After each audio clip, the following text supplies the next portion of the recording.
Suppose you're going to buy a new smartphone and the first thing that you decide is how much you want to spend in buying a smartphone. And after that, you decide whether to buy an Android phone or an iPhone. And if you go and buy an iPhone, then it's great.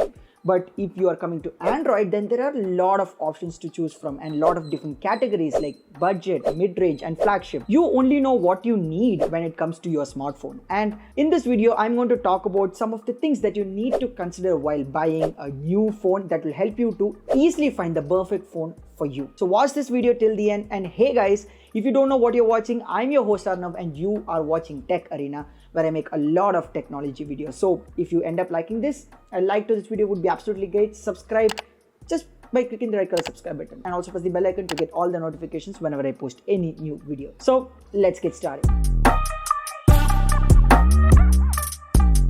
Usually when you buy a smartphone, and especially in Android or iOS, the first thing that you might consider after the budget is the longevity, on how many years you are going to use the smartphone. And that all depends on the software updates and what kind of Android OS or what kind of iOS OS it's going to come from. I mean the version. So basically, if you're going to Android, you might be using that smartphone for at least 3 to 4 years. And for that, you need to check the software updates. Yes, so there are different brands in the Android market and they give updates in different cycles. And the best Android smartphone company that gives updates regularly is one Samsung and is Pixel.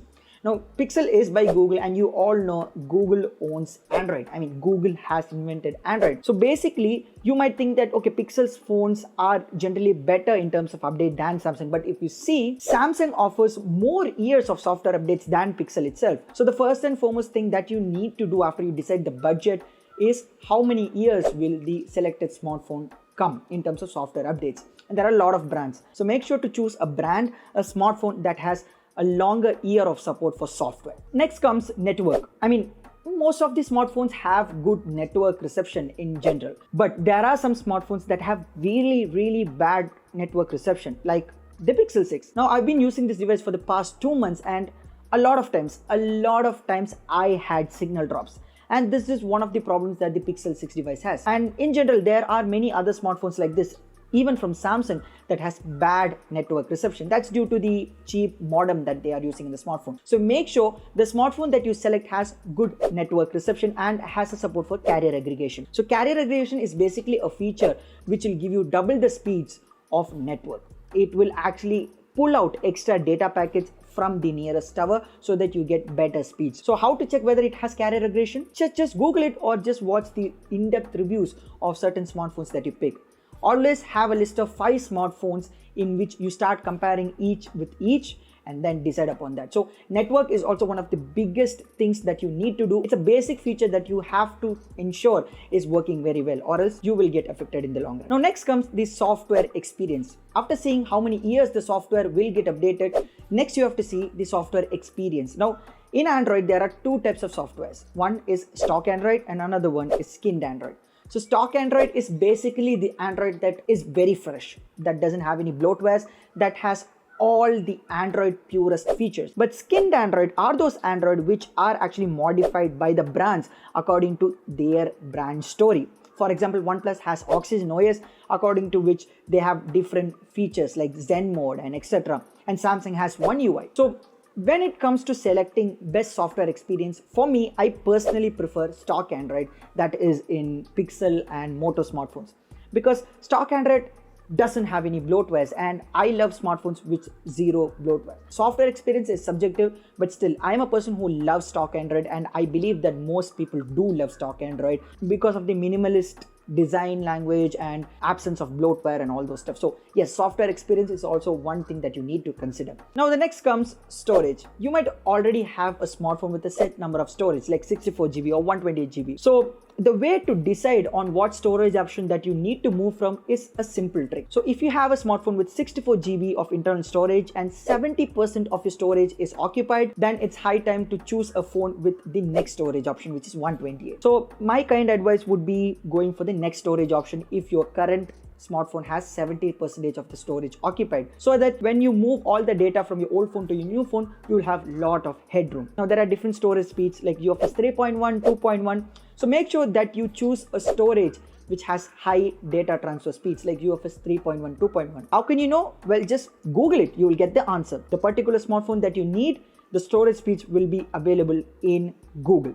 Next thing is batteries, and yes, battery is one of the important factors while you consider to buy a smartphone that you need to take care. So basically there are different levels of battery like 4500 milliampere, 5000 and all the stuff.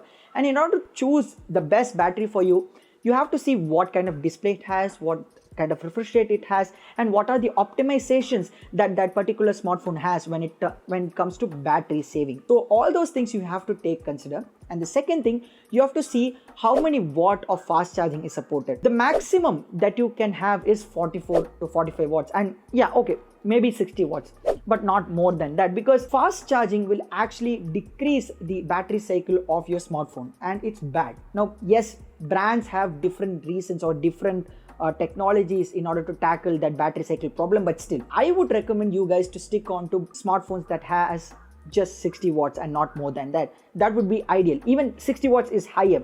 You can stick to 30 watts, that's perfect. In the long run, your battery will have good health, and sticking on to 30 watt and not more than that will have a good battery. And last and final thing is camera. Yes, this is also one of the factors that people see while buying a smartphone. Cameras is very important, and what you need to do while selecting a smartphone based on the camera is not see in terms of how many megapixels that has. This is one of the biggest myths that people believe, that higher the megapixel, better the image. No.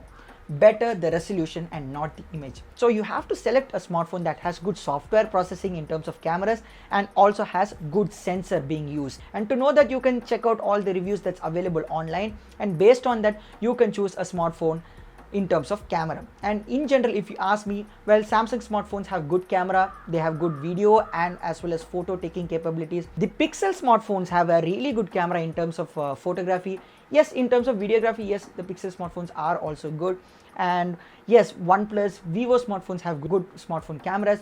So what you need to do is to compare the software processing. So yes, the preference of cameras is subjective and you have to choose it based on your preference. So that is it. These are some of the things that you need to consider while you go to buy a smartphone. So basically all these things, right from the software updates to the cameras, these are some of the things that you need to consider. And if you consider all these things, I think you will land buying a perfect smartphone. Let me know your thoughts in the comment section below. Did I miss anything? If I did miss anything, just mention that in the comments below. And yes, as I said in the beginning, if you end up liking my video, a like to this video would be great. And also don't forget to subscribe, because most of you see my video doesn't subscribe. So just click the red color subscribe button below and also press the bell icon to get all the notifications whenever I post any new video. So this is me, Arnav, signing off. Talk to you guys in the next one. Bye.